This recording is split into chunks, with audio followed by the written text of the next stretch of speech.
Hi and welcome to Lesson 2 of WooCommerce Deposits, setting up Storewide Deposit Options.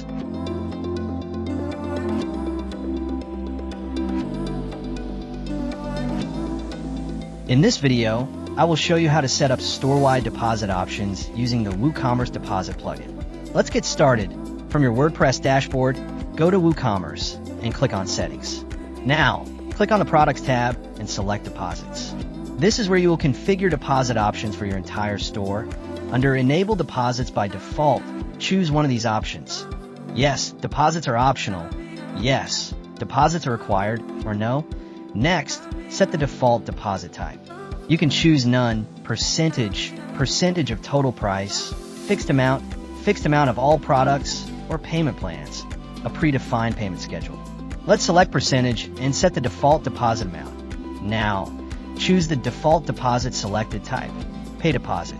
Customers will be defaulted to pay the deposit, or pay in full. Customers will be defaulted to pay the full amount. Let's select pay deposit, disable payment gateways. If you want to disable certain payment gateways, you can do so here. For example, PayPal or Stripe, order again behavior. This option applies the original order's deposit settings to reorders automatically. Once you have configured everything, click on the Save Changes button. Now, deposit options are enabled globally across your store. Subscribe to Sleekr Digital for more plugin tutorials.